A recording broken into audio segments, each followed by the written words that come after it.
Welcome to this week's edition of Rugby Unfiltered. I'm your host, Jan de Koning, and as always with me, Eugene Eloff. Loffie, welcome. Hi, Jan. Yes, thank you. From a wet and cold Paul. And if we look at the weekend just past that, we had mixed results, with the Sharks just coming short against Ospreys. And we'll talk about the winning teams later. And then, of course, the Stormers Connacht, which was difficult. But this weekend that just passed, the Bulls and the Lions carried our flag, which I thought is a 50%. It's a 50% win rate, but I think some of the teams just put themselves under pressure now to win all their last games to be in the playoffs. But I mean, and that's rugby. It again shows you that it's not predictable. Doesn't matter what team it is, who the coaches are. On a day, if you don't arrive and things don't work for you, it's really tough. Yeah, I agree with you, Eugene. The important thing is the Lions played Glasgow this past weekend, and the Stormers played Connacht. Now they're swapping opponents, and that gives us a top of the table. Number one, Glasgow is a top place team at the moment, even though they lost, and the Stormers, despite their loss to Connacht, are also still second. So you've got a top of the table clash in Cape Town this week. It's a massive game. And I think, we'll touch on both coaches. We had a chance to speak to both coaches. I was there for John Dobson, and we got some audio back from Franco Smith. But it's a massive game. You mentioned that they have to win. It's not just in the playoffs, but for these two teams to finish first and second, they have to win their remaining games. And it's intriguing for me because they're playing each other, Stormers and Glasgow playing each other in Cape Town this coming Saturday. But then the Stormers travel to Ulster. So they play an away game to Ulster, while Glasgow is going to play Cardiff in Glasgow itself. So they've got a home game. Glasgow travel home and they host Cardiff. But the week thereafter, they swap around. Then the Stormers travel to Cardiff and Glasgow travels to Ulster. So it's going to be intriguing. That's why this game on Saturday is so big, because the loser could be in trouble for not finishing in the top two. And that means home ground advantage in the quarterfinals and semifinals. Yes, Jan, you've just said it. You summarized it all. Every coach wants to play playoff games at home. It just shows, history has shown, statistics have shown that those are the teams that win. But I want to just stand still with the Stormers game that they had. Another interesting, the Stormers had a loss and Glasgow had a loss. So those teams it's going to be the clash of Titanics this weekend. It's going to be a massive game. But coming back to the Stormers game, and what Dobbo also said in his interview, it's so true. It's been a very emotional week with Chippy's passing and a lot of things. And on the day, a coach can do so much, but it just seemed to me the team per se did not perform like they can. And a few minor mistakes and bad decision making cost him. And there was also a lot of speculation about social media. And it is so. Social media is very, very dangerous. I used to tell my players, especially after a bad game or a loss, don't go onto social media, because 2/3 of the people that give comments, they don't know the game, they don't know what goes on behind the scenes, how much effort the coaches put in. Yeah, and on a day, you can arrive and things just don't happen for you. So I felt for the Stormers, and therefore I think, and what I like about Dobbo and about Franco as well, both of them just say, listen, we weren't good on the day. The opponents were better. We'll be back. And I believe they will sit and they'll be back this weekend, and both of them. And that makes this game, that clash, massive. And of course, Connacht, they'll be on a high, and the two teams that won are also playing in Johannesburg. So South African teams in South Africa, it's two massive games, Jan. Yeah, you touched on it now, and we'll listen to John Dobson's press conference now, and we'll insert it just now. But he said something very interesting in the middle of all this. He spoke about his team is being curious because they do odd things. They don't always stick to the script. It's like some players just go off script, and Captain Ruan Nel as well. He also spoke about in the first half, they were making all the right decisions and they got themselves into good positions. They just didn't convert. And then in the second half, they made some weird decisions and strange calls. And I think the word that John Dobson used is a curious team. And the curiosity is that why can't they just stick to the script when they got it did so well in the first half? Why didn't they just stick to the script? What happened that they went off script? And that's a very interesting scenario. I mean, you probably know that you have those days where the players just don't seem to listen to you. Yeah, I think it's not that they don't listen. And when I come to Connacht, they were not an easy team. They came with a mission. They came with self-belief. So if you have opponents that has done their homework on you, and they can enforce their pattern on yours that you cannot implement yours, then players start making silly or wrong decisions on wrong place on the field. And also when you're behind and time runs out, you're under pressure, and then it's when you need to keep a calm head. So it was a close game, and I don't want to take it away from Connacht, who brought the game to the field. Yeah. And if you're a gambling man, most of the people would have said the Stormers should win this quite comfortably. Yeah, I agree. I had the Stormers. Even when they scored that try early in the second half, I said to the gentleman next to me, that's the game. And the next minute, Connacht just came back. But strangely enough, after that, they didn't score again. They just, the Stormers just, something went awry. It's like, in Afrikaans, we got a good saying, die koppe hak uit. And there was a few players who started making curious decisions. So, yeah, I think now perhaps is a good time just to listen to John Dobson, and then we'll touch on Franco's approach. But let's listen to John and Ruan at how they speak about what went wrong and what they have to do for the rest of the season. Massive. To get nothing out of today is very disappointing. Very, very. Yeah, we have to win all three to get where we want to be. That's much easier said than done. Glasgow 2 4Gs away against two teams competing for the top 8. So, yeah, put ourselves in a bit of position now. We have put ourselves in that position. It's amazing stuff out there in the second half in terms of we got them all on the ropes and we did a quick throw in back to Warwick. I think it was Warwick who received it absolutely smoked. You know what I mean? And David does a forward pass, scrum, up we go. I think they end up scoring. Warwick does the counter ruck, and then they end up scoring. So I thought we were very loose. We said at half time, let's be more direct, maybe maximum one pass. Then we took guys down this far side here in the start of the second half. Ball comes back, we shovel it back, ceiling penalty again. So we were something curious about us today that we felt like we needed to sort of invent to get it out. Whether it's a chip on the edge of our 22 or something, we feel like we needed to invent to beat them. John, sorry, maybe you and Ruan can both answer this. You spoke a lot about something curious and all the mistakes and all this, but in my view, the main game drivers are the guys that's not making clear decisions or not making. Ruan, maybe you as well. Look at that. After when we came in, the conversation was actually that there was no fault with our plan. I felt like the majority of the first half we were in there. Either in their half or in their 22, we just couldn't convert that to points. So I felt first off the game drivers were making the right decisions. I felt Sasha was kicking accurately. We were putting the power, isolating the backfield there. So I couldn't find any fault with our plan there. It's probably just the execution there. Second half, like Dobson said, probably got a little bit more individualistic. I don't know if we became desperate, but it's like I said to the team right now, I don't think we can fault the plan or the lack of understanding of the plan. That was 100% there. So. Probably one or two calls that came on second half that the team override, like the forwards probably felt they didn't want to more, wanted to get stuck into them with our carries.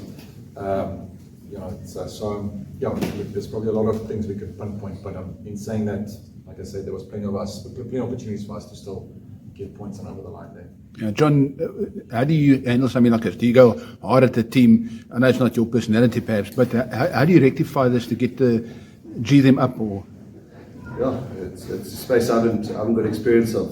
I think hopefully not many have. I was pretty direct with them after the game now. I just felt like we were just a bit, like Ruan said, a little bit individual out there. Some of them were absolutely flawless. Yeah, so I don't know. We're gonna have to. I'm gonna give you cliches. Yeah, but yeah, we also look at what I was really pleased about today was the defence. It's a really good Connacht attack, and if we give the try, we can argue about the pick and go try, the one we won't query, but then it's a chip we didn't cover, it's a restart we lost, and it's the intercept. So they didn't. I was pleased about that. Obviously, when you come with more points, you're not pleased, but I thought that was good. The defence was good. It might sound very arrogant, is that we wanted to get on tour without too much pressure. You know what I mean? Because you are at 4G on a Friday night, it can go wrong, might still go wrong. But no, we're not daunted by that. You did right. I think the truth is now we have to win 3 games in a row, and I don't think we know we're good enough to, given what we've done. It's very disappointing not to get at least 2 points out of today. Eugene, it's very clear that John Dobson was emotional and maybe frustrated to an extent, but I'm sure, like you said earlier, he'll get them back up, and they know that this is a big game this coming weekend. It's going to be like a test match. The weather might be a bit better than it was against Connacht. There might be a bit less rain, so maybe the Stormers can play a bit more of their game, and we can see a bit more of Sasha and Damian Willemse. Hopefully, Damian Willemse is playing in a better position this week. So yeah, it will be very interesting. I think let's move to Franco. I think Franco Smith to me is one of those coaches that I always love in press conferences, because he doesn't use just cliches. When his team is outplayed, he clearly says they were the better team. And he made 2 statements in that thing. The one is that the Lions used their time, because remember, Glasgow, all their players were playing in the Six Nations. Then they came out and they had to play in the Champions Cup, 2 rounds, and that stage the Lions were resting. All their players were resting. So they had 3 weeks. The Lions had 3 weeks, and now Glasgow's players are tired. All the international players are tired. They had 21 weeks of high-intensity rugby. So they sent, I wouldn't say their B team, but not their full-strength team to Ellis Park, and they paid a price, and Franco admitted.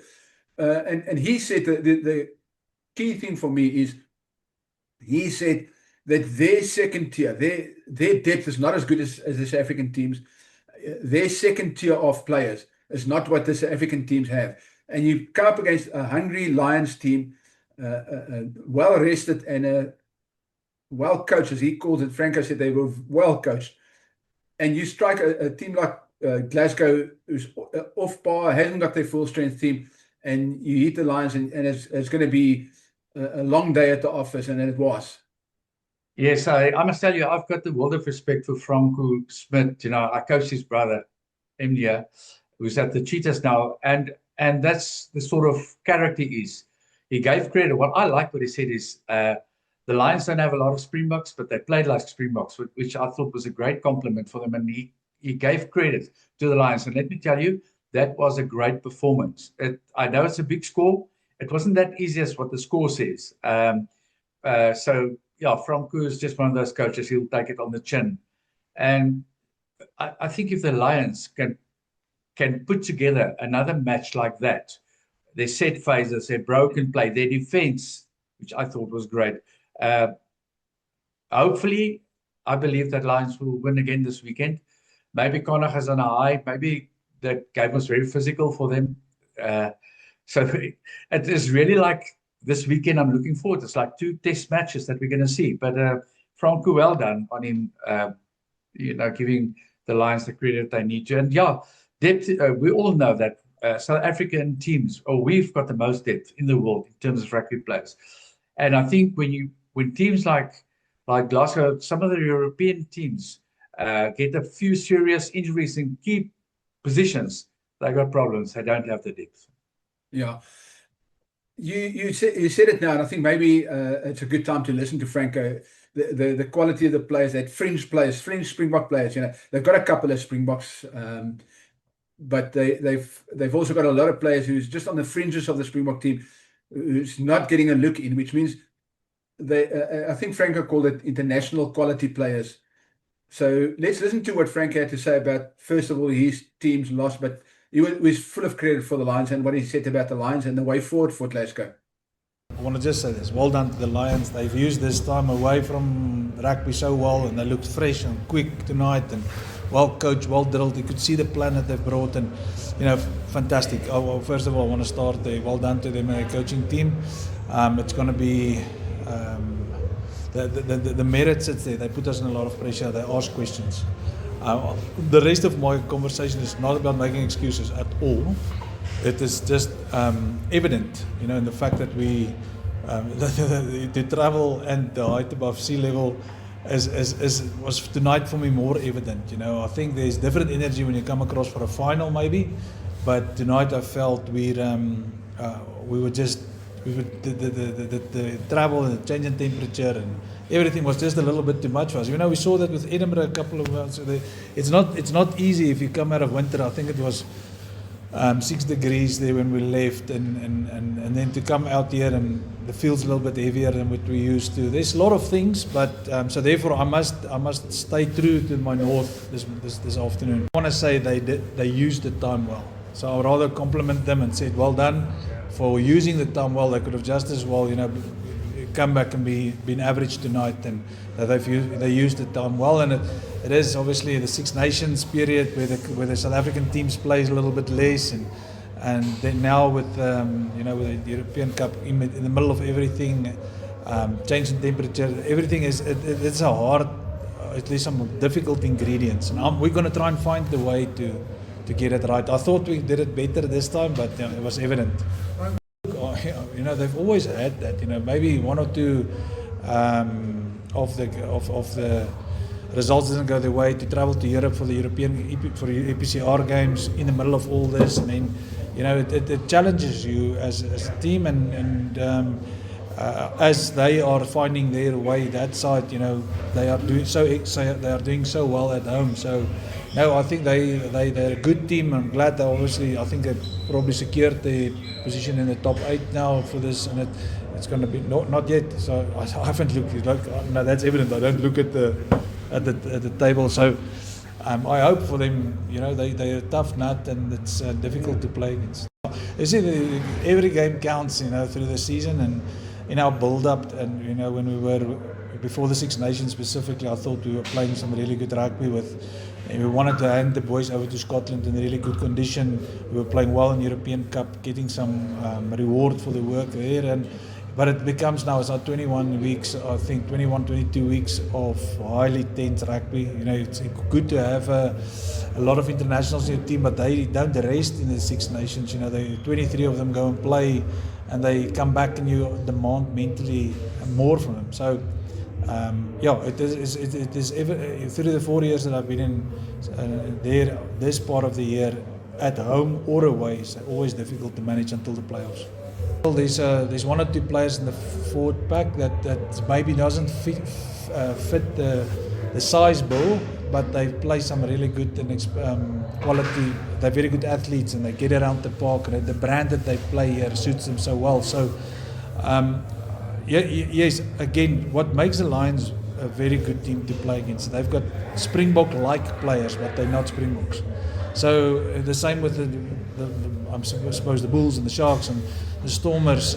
The most valuable players are the guys that's good enough to be Springboks, but they're not Springboks, and they make the difference at the club level. So our second choice in comparison to what our second choice international in comparison to what the second choice international is, difference.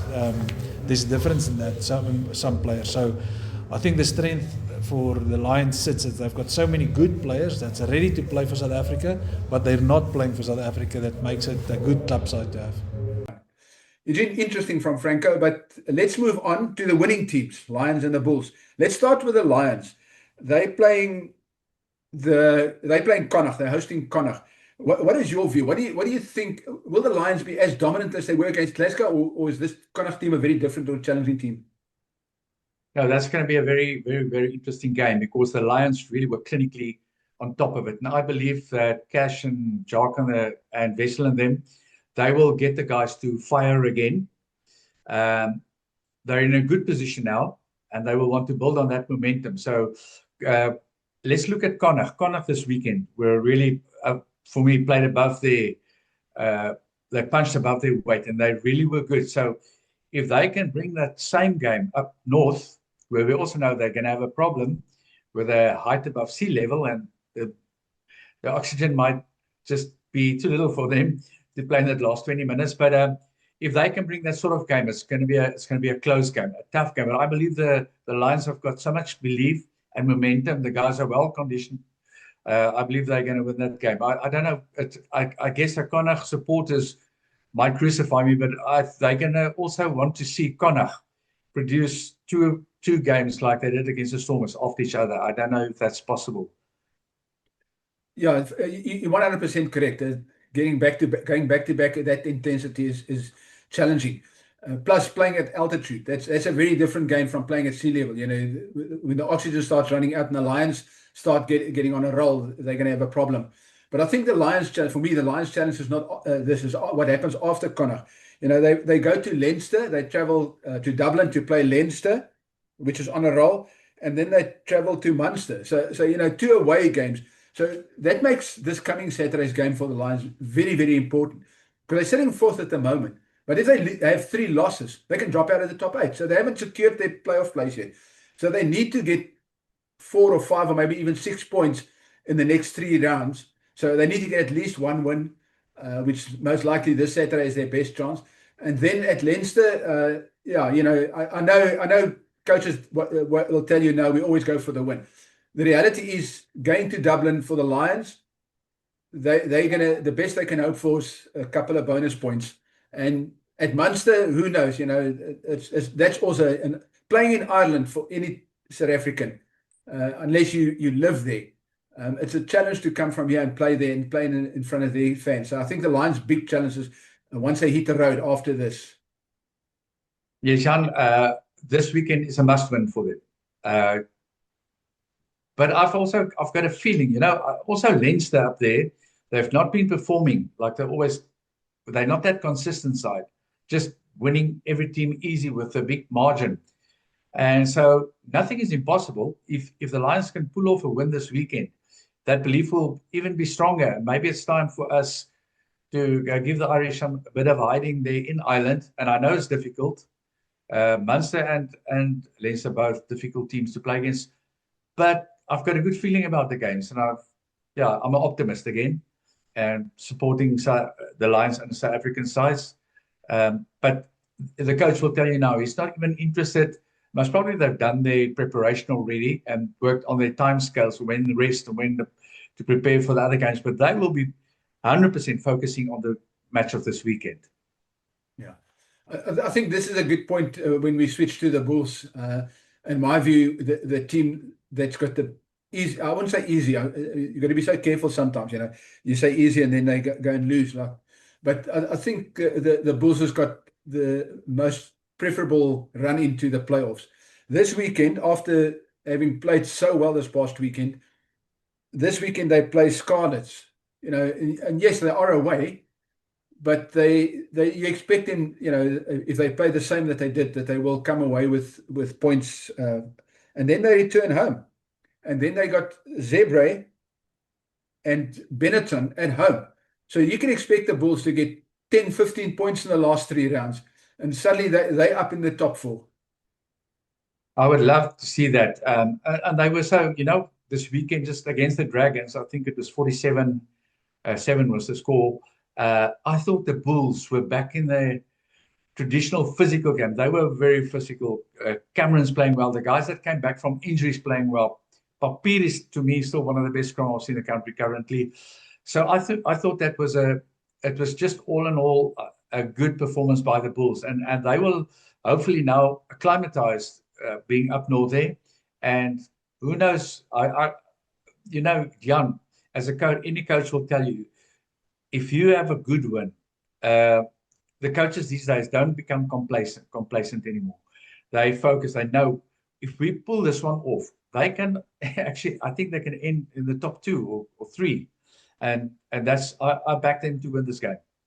Yeah, I agree with you. They've got a really good chance to finish much higher than they are at the moment.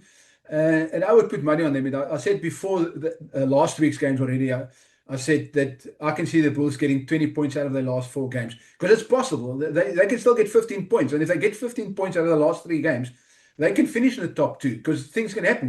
We know that this weekend either the Stormers or Glasgow is going to win, which means that gives the Bulls a chance to close that gap. And the teams ahead of them can also potentially lose. The Lions have got a tough game, so the Bulls can jump them again. So much can happen in the last 3 weeks. So it's not beyond the realms of possibility that the Bulls finish in the top 2 at the end of the season. Now that's why I love this competition. It's open. Nothing is in set in play. Nobody is guaranteed of their positions yet. So they will be fighting for home playoffs, as we discussed earlier. Eugene, I want to finish off with this question to you. Do you think we can have a South African clean sweep this weekend, or is it just too much to ask? I've got a good feeling about all our teams this weekend coming. And how great will it be for our teams in our country, especially if you follow social media. The moment South African teams lose against the Northern Hemisphere teams, everybody's on social media saying, we're overrated, blah, blah, blah, all the stuff. But I think we stand a good chance this weekend to have 4 out of 4. Well, Eugene, let's leave it there. We hope for a clean sweep by South Africans. And just before we go, we've got a special podcast for you that we're going to do later this week. And look out for that. It's all the way from Japan. We spoke to somebody in Japan. Till later this week, until next week, from myself, Jan de Koning. And Lofi Elof, cheers and enjoy the rugby. Let's support all the South African sides.